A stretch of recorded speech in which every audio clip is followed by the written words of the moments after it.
রাসূল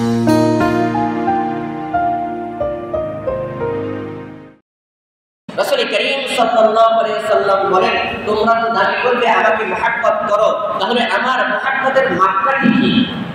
কোন মাপকাঠি তোমার মধ্যে থাকলে বোঝা যাবে যে তুমি আমাকে মুহাব্বত করো? সেটা আল্লাহ রাসূল বলে গেছেন, মান আহাব্বা সুন্নতি ফাকাদ আহাব্বানি ওয়া মান আহাব্বানি কানা মাই ফিল জান্নাহ। যে আমাকে মুহাব্বত করবে সে আমার সাথে জান্নাতে থাকবে। সুবহানাল্লাহ।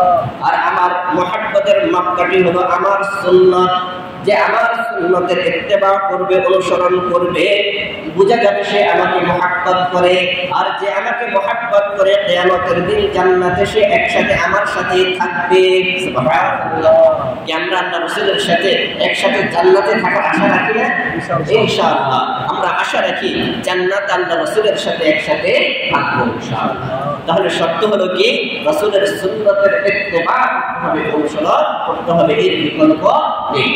রবিউল আউয়াল মাসে আমরা একথা ওয়াদা করতে পারি যে আল্লাহ, আমরা আপনার কাছে ওয়াদা করতেছি যে এই মাসে ওয়াদা করতেছি যে আল্লাহ তাআলা আপনি আমাদেরকে যতদিন বাঁচিয়ে রাখেন আমরা চেষ্টা করব আপনার হাবিবের সুন্নত তরিকায় জিন্দেগি যাপন করার জন্য ইনশাআল্লাহ। তো আজকে আল্লাহ তাআলা যদি তৌফিক এনায়েত করেন, আল্লাহ রাসূলের একটা নসিহত আমরা বলবো, যেটা তিরমিজি শরীফের হাদিসের মধ্যে আসছে, ইবনে মাজাহ শরীফের হাদিসের মধ্যে আসছে, মুসনাদ আহমদের মধ্যে আসছে। তিরমিজি শরীফের হাদিসের মধ্যে আসছে, ইবনে মাজাহ শরীফের মধ্যে উল্লেখ আছে এবং মুসনাদ আহমদের মধ্যে উল্লেখ আছে। সাহাবী হলেন হযরত আবু কাবশাত আল-আনমারি রাদিয়াল্লাহু তাআলা আনহু। সাহাবীর নাম আবু কাবশাত আল-আনমারি রাদিয়াল্লাহু তাআলা আনহু। عن أبي كبشة الأنماري رضي الله تعالى عنه قال أنه سمع رسول الله صلى الله عليه وسلم يقول ثلاثة أقسم عليهن وأحدثكم حديثا فاحفظوه.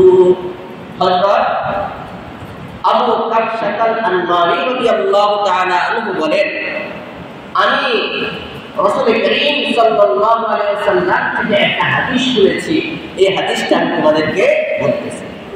কি? যে আল্লাহ রাসূল সাল্লাল্লাহু আলাইহি ওয়াসাল্লাম কসম করে বলতেছেন।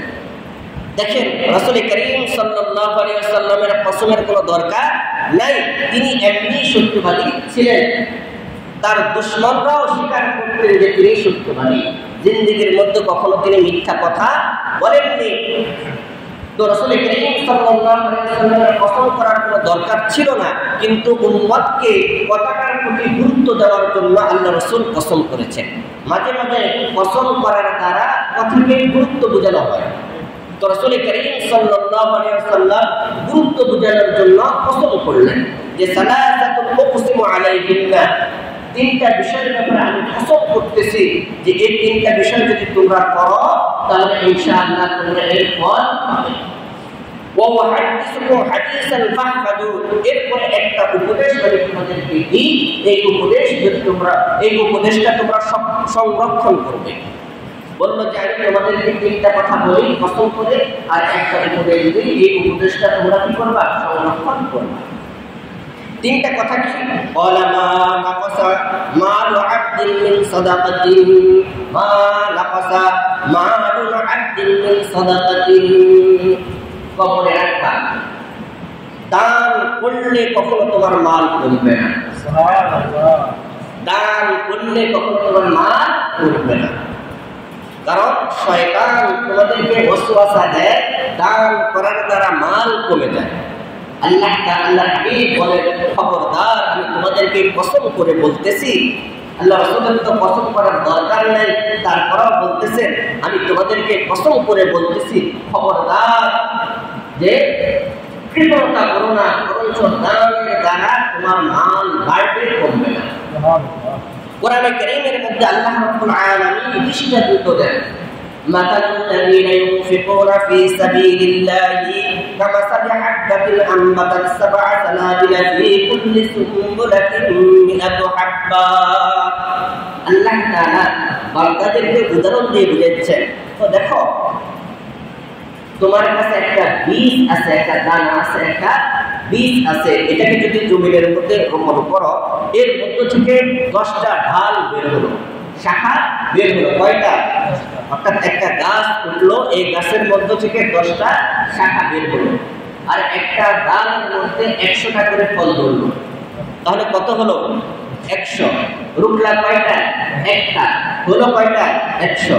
দান করলে আমার জন্য একটা 1 টাকা, আর আমি দিব সর্বনিম্ন 100। আল্লাহু ইউদাইফু লিমান ইয়াশা। আল্লাহ তাআলা বলেন তোমার ইখলাস যত হবে আমি তার প্রতিদান তত বেশি দান করব। সুবহানাল্লাহ। তোমার ইখলাসের বারত্ব যত বেশি হবে আমার দানের বারত্ব তত বেশি হবে। সুবহানাল্লাহ। তোমার দিলের অবস্থা যত নরম হবে আমি দান করব দিব তত বেশি। আল্লাহু ইউদাইফু লিমান ইয়াশা। যার ইখলাস যত বেশি আমি তাকে দিব তত বেশি।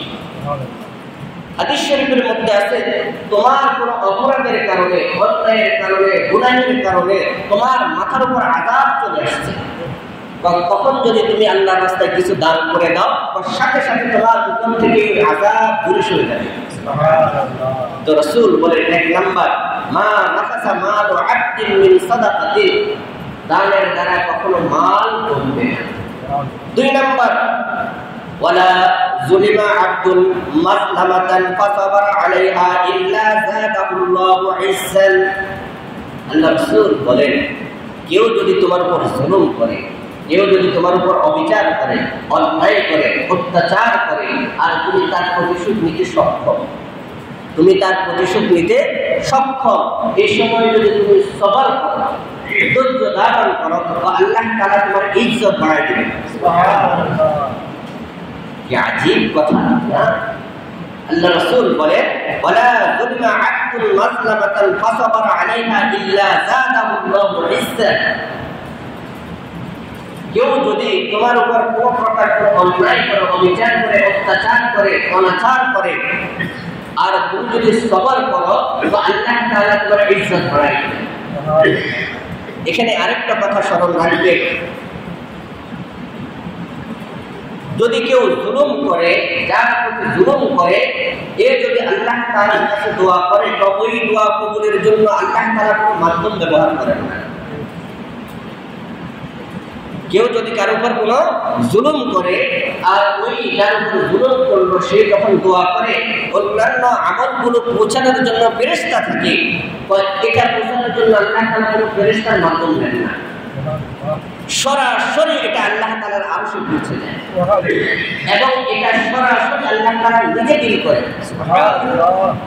এজন্য জুলুম করতে সাবধান, জুলুম করতে সাবধান, কারণ তোমার একটা ক্ষমতা আসার কারণে তুমি অন্যের উপর জুলুম করতেছ। মনে রাখবা সকল ক্ষমতার থেকে সকল ক্ষমতার উৎস কার? তুমি সাধারণ একটু হয়তো ক্ষমতার মালিক হয়েছ, কিন্তু তোমার যে কোটি কোটি গুণ বেশি ক্ষমতাধর কে? এজন্য জুলুম করলে যার উপর জুলুম করা হয়েছে এই যখন দোয়া করে তো এই দোয়া সরাসরি আল্লাহ তাআলা কোনো মাধ্যম ছাড়া কবুল করে এবং জালেমের শাস্তি আল্লাহ তাআলা আখিরাতে তো দিবেন, দুনিয়াতেও দিয়ে দিবেন তার মৃত্যুর আগে। জালেমের শাস্তি আল্লাহ তাআলা আখিরাতে তো দিবেনই, দুনিয়ার জমিনেও আল্লাহ তাআলা তার মৃত্যুর আগে দিয়ে দিবেন। এজন্য খবরদার, তোমার একটুখানি সুযোগ হয়েছে তো তুমি আরেকজনের উপর জুলুম করে ফেলছো, খবরদার এমন করবা না। যদি করো সবচেয়ে বড় 2টা জিনিস তুমি মনে রাখবা। 1 নম্বর হলো তোমার ইজ্জত যদি, সম্মান যদি এখন থাকে এই সম্মান থাকবে না। যে সম্মান তোমার এখন আছে এই সম্মান থাকবে না। 2 নম্বর হলো আল্লাহ তাআলা তোমার মৃত্যুর আগে তার শাস্তি দিবেন। এজন্য খবরদার কখনো জুলুম করতে নেই। জুলুম করলে তার শাস্তি দুনিয়াতেই পাওয়া যাবে, আখিরাতে তো অপেক্ষমান আছে। তো রাসূল বলেন, কসম করে বললেন যে কেউ যদি তোমার উপর জুলুম করে, অন্যায় করে, অনাচার করে, অত্যাচার করে তো তুমি সবর করো, আল্লাহ তাআলা তোমার ইজ্জত বাড়ায় দিবেন। সুবহানাল্লাহ। 3 নম্বর হলো ওয়ালা ফাতাহা আবদুল বাবা মাসআলাতিন ইল্লা ফাতাহাল্লাহু আলাইহি বাবা ফাকরিন। কিছু মানুষ আছে দেখবেন সব সময় অন্যের কাছে হাত পাবে। খবরদার, অন্যের কাছে হাত পাতার দরজা খুলো না, অন্যের কাছে হাত পাতার দরজা খুলো না। যদি খুলো তাহলে তোমার অভাব কখনো যাবে না। তোমার কোনো কিছু চাওয়ার দরকার হলে আগে কার কাছে চাইবা? আল্লাহর কাছে চাইবা। আগে কার কাছে চাইবা? আল্লাহর কাছে চাইবা। অন্যের কাছে চাওয়ার দরজা যদি তুমি খুলে দাও তাহলে তোমার দরিদ্রতার দরজা আল্লাহ বন্ধ করবে না, এটা খোলাই থাকবে। সব সময় তুমি কারো থেকে চাই কিছু জমা করলা, এমন একটা মুসিবত দিয়ে দিবে ওই সব জমা এসে গেছে। তাহলে রাসূল কসম করে তিনটা কথা বললেন। এক নম্বর হলো কি? দান বেশি বেশি করে দান করো, দানের দ্বারা কখনো তোমার মাল কমবে না। দুই নম্বর হলো কেউ যদি তোমার উপর জুলুম করে তুমি ধৈর্য ধারণ করো, আল্লাহ তাআলা তোমার ইজ্জত বাড়িয়ে দিবেন। তিন নম্বর হলো কারো কাছে হাত পেতো না, হাত পাতার অভ্যাস করো না। যদি হাত পাতার অভ্যাস করো তাহলে তোমার থেকে দরিদ্রতা কখনো যাবে না। এরপর আল্লাহ রাসূল সাল্লাল্লাহু আলাইহি ওয়াসাল্লাম বলেন, ওয়া উহাদ্দিসুকুম হাদিসান ফাহফাযু, আমি তোমাদেরকে একটা উপদেশ দিই, এই উপদেশটা ভালোভাবে সংরক্ষণ করবে। তার মানে এই উপদেশ অনুযায়ী তোমরা চলিও। সেটা হলো কি? ওয়া ইন্নামাদ দুনিয়া লা আরবাআতি নাফারিন, দুনিয়ার জমিন চার ধরনের মানুষ আছে। দুনিয়ার জমিনে কয় ধরনের মানুষ আছে? চার ধরনের মানুষ আছে। এক নম্বর হলো রাযাকাহুল্লাহু আমালান ওয়া ইলমান, এক নম্বর মানুষ হলো যাকে আল্লাহ তাআলা সম্পদ দিয়েছেন এবং ইলম দিয়েছেন, অর্থাৎ সে আল্লাহ তাআলা তাকে ইলমও দিয়েছেন, সম্পদও দিয়েছেন। ফাহুয়া ইয়াত্তাকি ফীহি রাব্বাহু, এবং এই ব্যাপারে সে আল্লাহকে ভয় করে, এই ব্যাপারে সে আল্লাহকে ভয় করে। ওয়ায়াসিলু ফীহি রাহমাহু, এবং সে আত্মীয়তার সম্পর্ক ঠিক রাখে, আত্মীয়তার সম্পর্ক ঠিক রাখে। ওয়ায়ালামু লিল্লাহি ফীহি হাক্কান, এবং এই মাল কিভাবে খরচ করতে হবে এবং কিভাবে ইলম অনুযায়ী আমল করতে হবে এটা সে জানে এবং তা করে। ফাহাদা আফদালুল মানাজিল, এই লোকটা জান্নাতের মধ্যে সর্বোচ্চ আসনে থাকবে। যে আল্লাহ তাআলা মাল দিয়েছেন, ইলম দিয়েছেন, বুঝেন কথাটা, আল্লাহ তাআলা মাল দিয়েছেন, ইলম দিয়েছেন, এর কারণে সে আল্লাহকে ভয় করে চলে এবং তার আত্মীয়তার সম্পর্ক ঠিক রাখে এবং আল্লাহ তাআলার হক আদায় করে, মানুষের হক আদায় করে, বা এই ব্যক্তি জান্নাতের মধ্যে সর্বোচ্চ আসনে থাকবে। দুই নাম্বার হলো আল্লাহ রাসূল বলেন, ওয়াআতিন রাযাকাহুল্লাহু ইলমান ওয়া লাম ইয়ারযুকহু মাল। দুই নম্বর হলো যে আল্লাহ তাআলা কাউকে ইলম দিয়েছেন কিন্তু মাল দেন নাই, ইলম দিয়েছেন কিন্তু কি দেন নাই? মাল দেন নাই। এখন ফাহুয়া সাদিকুন নিয়্যা, এখন সে নিয়তের ব্যাপারে সত্যবাদী, মানে সে মনে মনে নিয়ত করে যে ওই লোকটাকে দেখতেছি আল্লাহ তাআলা তাকে মাল দিয়েছেন এবং ইলম দিয়েছে, সে সদা সর্বদাই আল্লাহর রাস্তায় দান করে এবং ওই মালকে আল্লাহ তাআলার হুকুম মতে পরিচালনা করে এবং ইলমকে আল্লাহ তাআলার হুকুম মতে পরিচালনা করে, অর্থাৎ ইলম অনুযায়ী আমল করে, মালকে আল্লাহ তাআলার হুকুম মতে ব্যয় করে। আমার এখন মাল নাই, ওই যে 2 নম্বর লোক, অর্থাৎ তাকে আল্লাহ তাআলা ইলম দিয়েছেন কিন্তু মাল দেন নাই, বা আমার তো মাল নাই, আমি যদি ওই লোকটার মতো হতাম তাহলে আমিও এমনটি করতাম। মানে তার নিয়ত আছে, সাদিকুন নিয়্যা, তার নিয়তটা হলো সঠিক যে আমি যদি তার মতো হতাম তাহলে আমি এমনটি করতাম।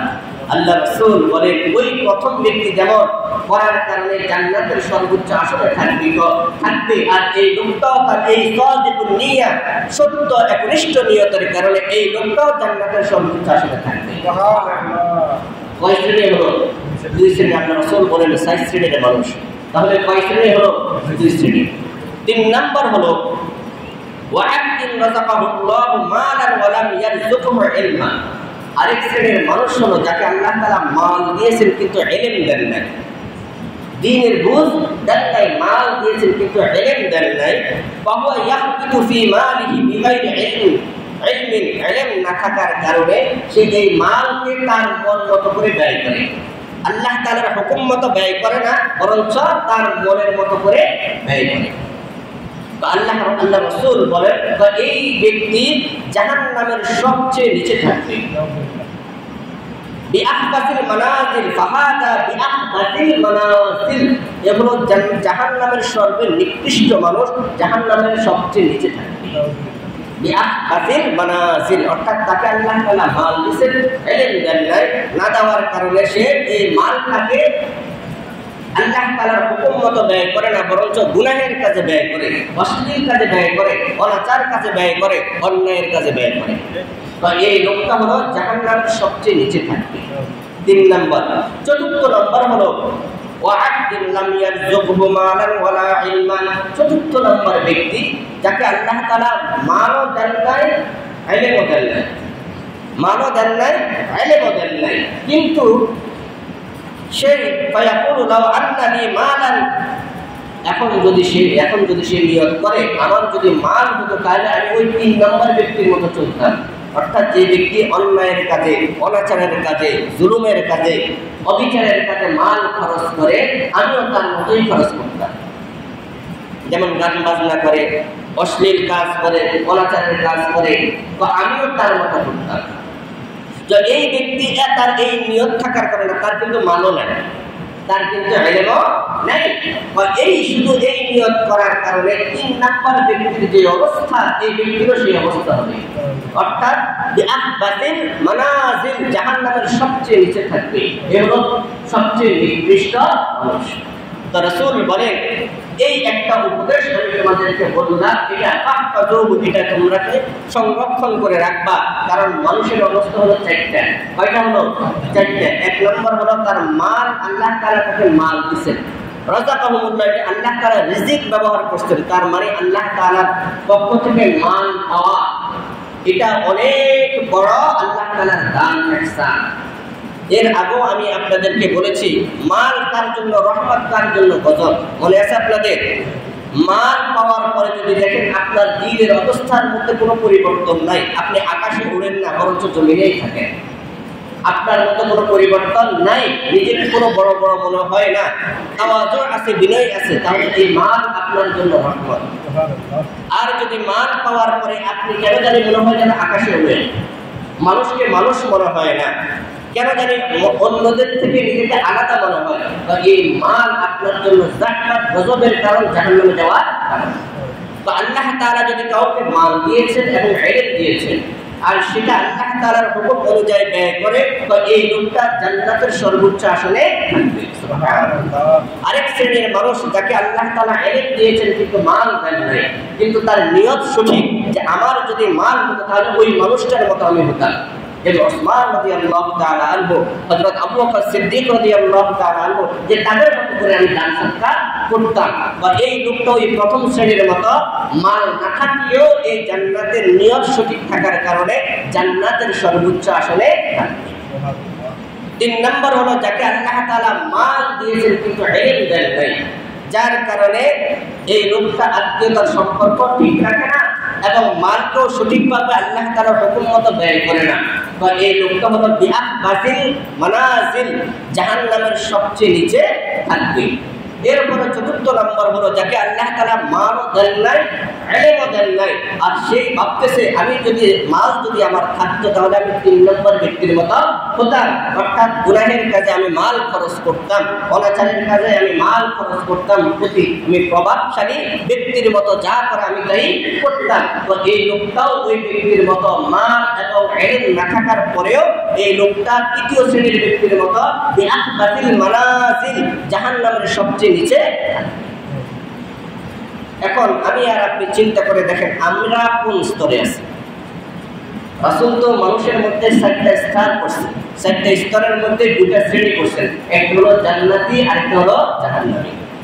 একটা হলো জান্নাতি আর একটা হলো জাহান্নামী। আর আমি আর আপনি চিন্তা করে দেখি আমি কি জান্নাতির যে শ্রেণী আল্লাহ রাসূল ভাগ করছেন তার মধ্যে আছি, না জাহান্নামী যে শ্রেণী আল্লাহ রাসূল ভাগ করছেন তার মধ্যে আছি। এরপরে আল্লাহ রাসূল 3টা কথা বললেন কসম করে, এই 3টা আমি আর আপনি রক্ষা করে চলতে পারি কিনা। যে 3টার 1 নম্বর হলো কি, যে তুমি মাল খরচ করো, আল্লাহ তাআলা তোমাকে কখনো অভাব দিবেন না। অনেকে বলে থাকে মাল খরচ করলে তার কমতি চলে আসে, আল্লাহ রাসূল বলেন খবরদার, দানের দ্বারা মাল হবে না। দুই নম্বর হলো কেউ যদি তোমার উপর জুলুম করে আর তুমি যদি সবর করো, আল্লাহ তাআলা তোমার ইজ্জত বাড়িয়ে দিবেন। তিন নম্বর হলো কি? তিন নম্বর হলো যে কারো কাছে যেও না, কারো কাছে কি চেয়েও না, নিজের জন্য কারো কাছে চেয়েও না, হাত পেতো না। যদি হাত পাতার অভ্যাস করে নাও, তো হাত পাতার দরজা করে নাও, তাহলে আল্লাহ তাআলা তোমার থেকে অভাবের দরজা কখনো বন্ধ করবেন না, অভাবের দরজা। এই হাদিসটা তিরমিজি শরীফের মধ্যে আছে, তিরমিজি জেলদে সানের মধ্যে আছে, ইবনে মাজাহ শরীফের মধ্যে আছে, মুসনাদ আহমদের মধ্যে আছে। আল্লাহ তাআলা আমাদের সকলকে সঠিকটা বুঝে আমল করার তৌফিক এনায়েত করেন। সবাই বলেন আমিন। ওয়া মা আলাইনা ইল্লাল বালাগ।